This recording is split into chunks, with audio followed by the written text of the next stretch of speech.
திராவிட முன்னேற்ற கழக தேர்தல் அறிக்கையில் குறிப்பிட்டிருக்கிறாங்க. அரசு ஊழியர்கள் 3 லட்சம் காலி பணியிடங்கள் காலியாக இருக்கு. தேர்தல் அறிக்கை, திமுக தேர்தல் அறிக்கையில் அரசு ஊழியர் பணியிடம் 3 லட்சம் காலியிடம், அரசு சார்ந்த பணியிடம் 2 லட்சம், ஆக மொத்தம் 5 லட்சம் காலி பணியிடங்கள் அரசில் இருப்பதாக அறிவித்து திமுக ஆட்சிக்கு வந்தவுடனே 5 லட்சம் காலி பணியிடங்கள் நிரப்பப்படும் என்ற அறிவிப்பு வெளியிட்டீங்க. இதுவரைக்கும் எவ்வளவு காலி பணியிடங்களை நிரப்பப்பட்டிருக்குது? பதில் இல்லை. சட்டமன்றத்தில் திரு ஸ்டாலின் பேசுறார்.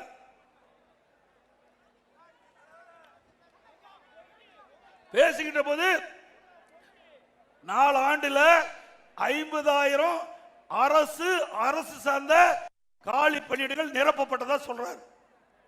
4 ஆண்டுல ஓய்வு பெற்ற பணியாளர்கள் 75,000 பேர் நியமிக்கப்பட்டது. திமுக ஆட்சியில் 50,000 பேர், அதிலேயே 25,000 பேர் நியமிக்க முடியல. ஏற்கனவே 5 லட்சம் காலி பணியிடங்கள் இருக்குது. மேலும் இந்த 4 ஆண்டுல 75,000 50,000 காலி பணியில் நிரப்பப்பட்டா இதுல எஞ்சி 25,000, ஆக மொத்தம் தமிழகத்தில் இன்றைய நிலவரப்படி திமுக ஆட்சியில் 5,75,000 காலி பணியிடங்கள் இருக்கிறது.